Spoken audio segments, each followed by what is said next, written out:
మండలం రేగిపాలెం గ్రామ హై స్కూల్లో చేస్తాను నేను. అయితే గతంలోని జీతాల మట్టుకు పెండింగ్ పెట్టేవారు, సార్లకి మేడంలో పెడితే పెట్టచ్చు కానీ మా పేదవాళ్ళు గుర్తించి జీతాలు వేసేవారు. కానీ ఈరోజు మాకు తినడానికి తిండి లేదు, అలాగనేసి కూడా స్కూల్లో అడిగినా పెట్టట్లేదు. అద్దెలు కొంపలంటే కట్టుకోలేకపోతున్నాం. చాలా బాధాకర విషయం. అవుందంటే కనీసం బ్రాండీస్కి వెళ్ళాలి కన్నా టైం పాడు ఉంటుంది తప్ప. కానీ మేము ఉదయం 6 గంటలకు వెళ్ళి సాయంత్రం 6:30 వరకు అక్కడ రూమ్ నన్ను తుడుచుకొని బాత్రూమ్ అంతా కడుక్కొని గ్రౌండ్ అంతా కడుక్కొని చేసుకుని వెళ్ళబోతే చాలా టైం పడుతుందండి. మేమంటే అంత దిగజారిపోయి ఉన్నామో నాకు అర్థం అవ్వట్లేదండి. మేము మట్టికి చెయ్యకపోతే ఎవరైనా కూర్చోగలరా?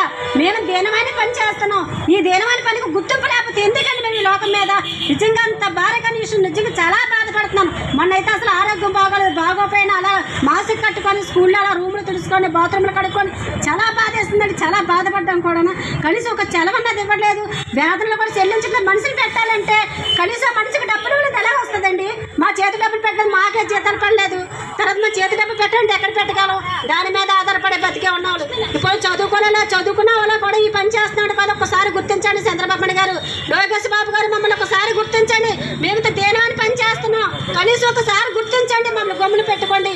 నిజంగా మాకు చాలా బాధాకర విషయం. మేము చేసే పని ఎవరు చేయరు. మేము సిగ్గుపడి చేస్తాం. ఏంటో మా బతుకుతారి కోసం మేము బతుకుతామని చేసుకుంటున్నాం. మా పిల్లల కోసం మేము పెంచుకోవాలని చూసుకున్నాం. కానీ మా గొంతుకు వస్తుందండి. ఇది న్యాయం కాదండి. మా సగం కాలంలో మా జీతాలు చెల్లించండి, మాకు 5 నెలల పక్కలు చెల్లించండి. మా చాలా కడుపు కొడుతున్నారండి, మా పొట్ట మండుతుందండి, మాకు ఆత్మ బాధపడుతుందండి. నిజంగా మమ్మల్ని గుర్తించండి. ఇంతటితో ముగిస్తున్నాం. కనీస వేతన అవ్వాలని అనకాపల్లిలో 5 నెలలుగా జీతాలు ఇవ్వట్లేదని అనకాపల్లి జిల్లా.